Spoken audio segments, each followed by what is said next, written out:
मुश्किल पलों में भी, जैसे कोई बीमारी हो या अपना कोई बिछड़ गया हो, ऐसी मुश्किल भरी परिस्थितियों में भी कैसे आप शांत रह सकते हैं, कैसे आप सामान्य रह सकते हैं, मैं इसी बारे में आपको बताने वाली हूँ। कोई भी विचलित कर देने वाली परिस्थिति हम सभी के जीवन में कभी आ सकती है। किसी शारीरिक मानसिक बीमारी के रूप में आ सकती है, किसी प्रियजन को खोने के रूप में आ सकती है, आपकी नौकरी चली गई है, आपको व्यापार में कोई नुकसान हो गया है, किसी ने अपमान कर दिया है, किसी का कोई रिश्ता टूट गया है। किसी भी तरीके से बहुत सारी ऐसी परिस्थितियां कई बार हमारे सामने आकर खड़ी हो जाती हैं जिसमें मन बहुत ज़्यादा दुखता है। एक बहुत ही असहनीय पीड़ा होती है, इतनी तकलीफ होती है कि जीवन से कई बार ऐसी निराशा होती है कि हे ईश्वर, ये दुख हमारे जीवन में क्यों आया। कई बार लोग इतनी भी निराशा अपने मन में ले आते हैं कि उन्हें इस जीवन को समाप्त कर देने के विचार भी आने लग जाते हैं। जब भी कभी ऐसी कोई भी परिस्थिति हमारे सामने आए तो याद रखिए कि ये जीवन ईश्वर का एक अनमोल तोहफा है और जीवन में कुछ ना कुछ ऐसी विपरीत परिस्थितियां कभी ना कभी सामने आकर खड़ी होंगी जहां पर आपका मनचाहा नहीं होगा। लेकिन इसका मतलब ये नहीं है कि ईश्वर का वरदान रूपी ये जीवन आप नकार दें। आप ये सोचें कि जब सब कुछ मेरे अनुकूल हो, मेरे हिसाब से हो, मेरी इच्छा अनुसार हो, बस तभी मुझे जीवन जीना है। आपको ये समझना है कि जब आप ये मानकर चलते हैं कि सब कुछ ईश्वर की मर्जी से हो रहा है, तो अगर आपके जीवन में कोई विपरीत परिस्थिति आई है, कोई दुख भी आया है, तो उसको भी ईश्वर की मर्जी मानकर ही उसका सामना करना है। हालांकि ईश्वर कभी ये नहीं चाहते कि वो अपने बच्चों को दुख दें, लेकिन हमारी एक भाव रहती है कि हम शुरू से ही, बचपन से ही ये सब कुछ सुनते आए हैं, सीखते आए हैं कि जो हो रहा है वो ईश्वर की मर्जी से हो रहा है। यहाँ पर हमें अपना दोगला विचार नहीं रखना है कि जो कुछ अच्छा हो तो वो ईश्वर ने दिया है तो हम स्वीकार कर लें। कोई मुश्किल परिस्थिति आ जाए तो हम दोष देने लगे, कभी ईश्वर को, कभी भाग्य को, कभी लोगों को। इस दोगले मत के साथ अगर आप जीवन को जिएंगे तो ये इनर कॉन्फ्लिक्ट आपको अंदर अंदर खोखला कर देगा। अगर आप ये मानकर चलते हैं कि सब कुछ ईश्वर की मर्जी से हो रहा है, तो फिर विपरीत परिस्थितियों को भी, कठिनाइयों को भी बहुत अच्छी तरीके से सामना कीजिए। और अगर आप ये मानते हैं कि मैं अपनी कर्म की शक्ति से अपने आसपास सब कुछ पैदा कर रही हूँ, तो फिर आपको अपने कर्मों पर, अपने विचारों पर, अपने प्रयासों पर भरोसा रखना चाहिए। क्योंकि कितनी भी मुश्किल परिस्थिति आपके सामने आएगी, जैसे उदाहरण ले लेते हैं, मान लीजिए आपको पता चला कि आपको कोई शारीरिक कष्ट है, कोई बीमारी है, किसी को हार्ट की कोई बीमारी है, किसी को डायबिटीज़ लग गई है, किसी को और भी ज़्यादा कुछ ऐसी बीमारियां जैसे कैंसर हो गया है, या मानसिक बीमारियां, किसी को डिप्रेशन हो गया है, किसी को एंजाइटी की प्रॉब्लम है, किसी को कोई और तरीके का डिसऑर्डर हो गया है और ये परिस्थिति आपके जीवन में आ गई है।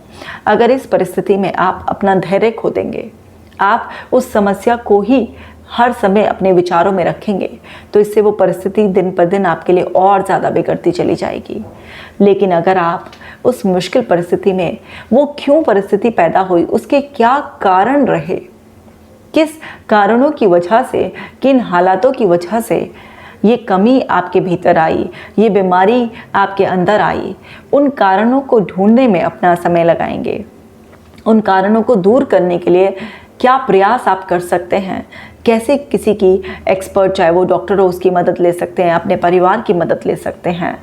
आप उस समस्या को ख़त्म करने के लिए क्या सुधार कर सकते हैं। अगर आपका ध्यान इस चीज़ पर आप लगा लेंगे और निरंतर अपनी परिस्थिति को बेहतर करने के लिए, अपनी बीमारी को अपने अंदर से ख़त्म करने के लिए प्रयास करेंगे, अपनी दिनचर्या बदलेंगे, जो भी आपके एक्सपर्ट डॉक्टर ने आपको सावधानियां रखने के लिए बताया है उन बातों का सावधानियां रखेंगे, जो भी ज़िंदगी को बेहतर बनाने के लिए, अपने स्वास्थ्य को बेहतर बनाने के लिए जो भी कुछ करना है, अगर आप अपनी सारी ऊर्जा उस तरफ लगा देंगे तो आप देखेंगे कि वो विचलित कर देने वाली विपरीत परिस्थिति भी आपके लिए धीरे धीरे अनुकूल होती चली जाएगी, आपके लिए सामान्य होती चली जाएगी। और आप अपने धैर्य से, आप अपने प्रयासों से, ईश्वर पर आस्था रखने से उस विचलित विपरीत परिस्थिति में भी आप धैर्य बनाए रखेंगे, आप शांत रहेंगे। जब आप शांत भाव से अपने ठीक होने की यात्रा पर होंगे, आप उस हीलिंग जर्नी में अपने आप को सकारात्मक विचार देंगे, आप अपने डॉक्टर पर भरोसा रखेंगे। आप हर समय जब भी कभी कोई दवाई खाएंगे, कोई भी खाना खाएंगे, आप उस समय अपने विचारों को सकारात्मक रखकर अपने आप को हर समय एक दुआ देंगे।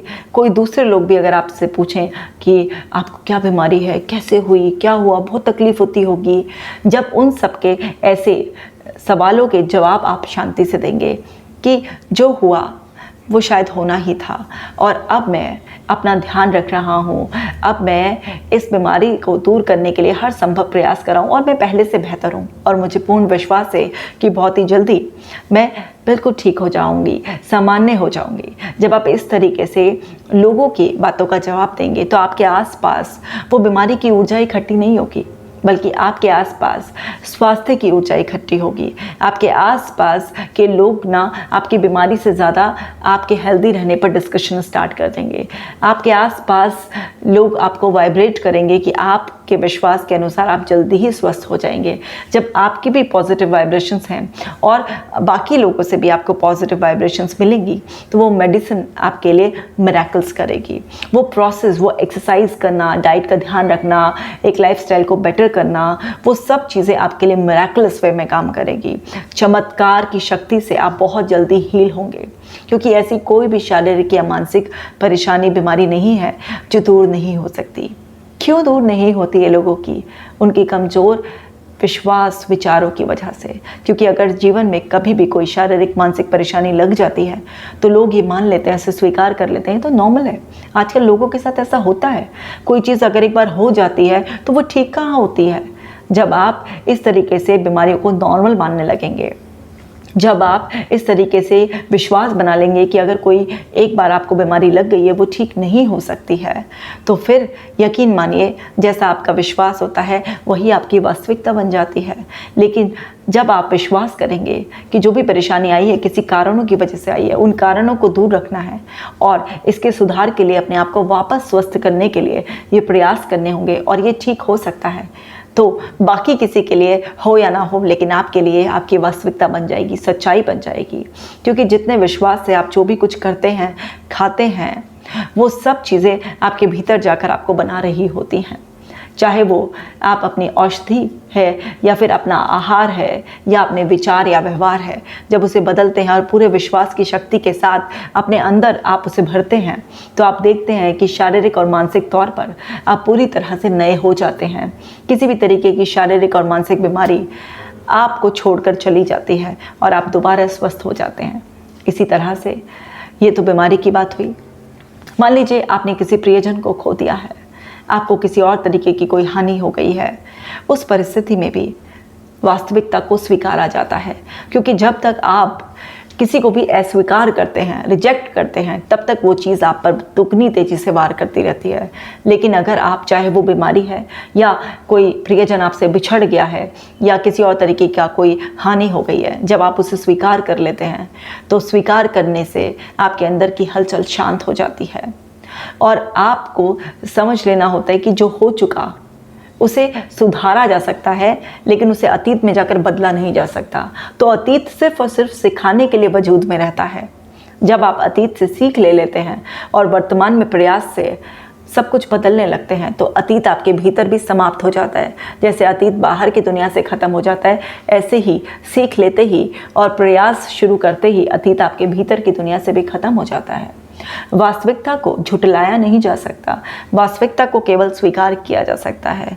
तो जब जीवन की कड़वी वास्तविकता भी आपके सामने आकर खड़ी हो गई है कि आपको किसी ने छोड़ दिया है, धोखा दे दिया है, किसी की मृत्यु हो गई है, कोई बीमारी हो गई है, तो उसे स्वीकार कीजिए कि ये सच्चाई मेरे सामने आकर खड़ी हो गई है और अब उसको, जैसे बीमारी है तो उसे दूर करने के लिए प्रयास करने हैं। अगर कोई प्रियजन चला गया है तो उस वास्तविकता को स्वीकार कर आगे बढ़ने के प्रयास करने हैं। अपने आप को, जो आपके आसपास बाकी लोग बचे हैं, उनमें इन्वॉल्व करना, उन सब बातों में खुशियाँ देखना, उनके साथ में खुशियाँ ढूंढना, और जो व्यक्ति गया है उसके लिए अच्छी दुआएं रखना, उसे अपने अंदर खुशी खुशी यादों में ज़िंदा रखना।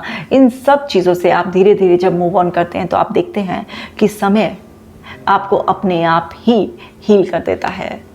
वो सुना भी होगा ना आपने, time is the best healer. समय में वो गुण होते हैं कि वो आपके हर जख्म को भर देता है। तो जैसे जैसे समय बीतेगा आप उस हानि से, चाहे वो मनुष्य की हानि हो या धन हानि हो या किसी और तरीके की कोई भी हानि हो, उससे आप धीरे धीरे उभरने लगते हैं। लेकिन आप जब तक स्वीकार नहीं करते हैं तब तक आपके अंदर हलचल बनी रहती है। तो याद रखिए कि जो भी बीत गया उस पर आपको बिंदी लगा देनी है, फुल स्टॉप लगा देना है, और स्वीकार कर कर अपने अंदर की हलचल को आपको समाप्त कर लेना है।